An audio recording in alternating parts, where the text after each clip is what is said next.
روزمرہ پیش آنے والے مختلف رویوں کے بارے میں انسانی نفسیات کیا کہتی ہے؟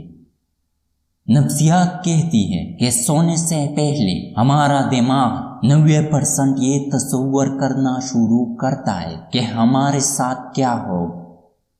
بہت زیادہ سوچنے سے انسان کو گزرا ہوا مشکل وقت زیادہ یاد آتا ہے۔ جو لوگ ایک سے زیادہ تکیوں کے ساتھ سوتے ہیں وہ اکثر تنہا اور افسردہ ہوتے ہیں۔ انسان کسی کو مسکراتا ہوا دیکھ کر پریشان ہوتا ہے اور تب تک بے چین رہتا ہے جب تک اس انسان کے مسکراہٹ کی وجہ معلوم نہ ہو۔ جن لوگوں کو کبھی دن میں نیند نہیں آتی وہ ذہین اور بے چین مزاج ہوتے ہیں۔ ٹانگیں اور بازو اکٹھا کر کے سونے والے لوگ بچپن سے ہی کسی خوف کا شکار ہوتے ہیں۔ الٹا سونے والے لوگ ٹینشن فری ہوتے ہیں اور اتنا ہی نہیں بلکہ ان کے ذہنی صلاحیت بھی کمزور ہوتی ہے۔ بالکل سیدھا سونے والے لوگ بہت ہی پر اعتماد اور تخلیقی صلاحیتوں کے مالک ہوتے ہیں۔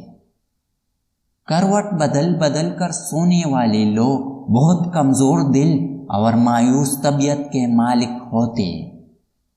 جو لوگ کم سوتے ہیں وہ چڑچڑاپن کا شکار ہوتے ہیں اور جو زیادہ سوتے ہیں ان کو بھوک کا احساس زیادہ ہوتا ہے۔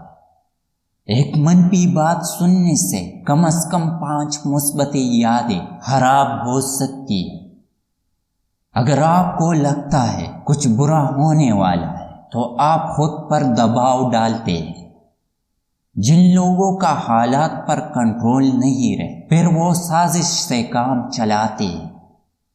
نفسیات کے مطابق نیلے رنگ کو دیکھنے سے بھوک کا احساس کم ہوتا ہے۔ اگر رات کو آپ کو نیند نہیں آتی اور طرح طرح کے خیالات آتے تو فوراً ان کو لکھ لیا کریں، آپ کو سکون ملے گا۔ پریشان اور ہوشیار لوگوں کے دوست عام لوگوں سے کم ہوتے ہیں۔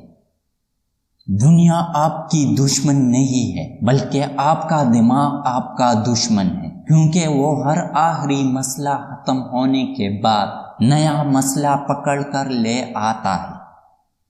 نفسیات کے مطابق اگر آپ کسی چیز کو پسند کرتے ہو اور وہ آپ کے ارد گرد ہو تو آپ کا رویہ کافی عجیب ہو جاتا ہے۔ جو لوگ دعویٰ نہیں کرتے اور راز چھپاتے ہیں ان کی کامیابی کا امکان 90% ہوتا ہے۔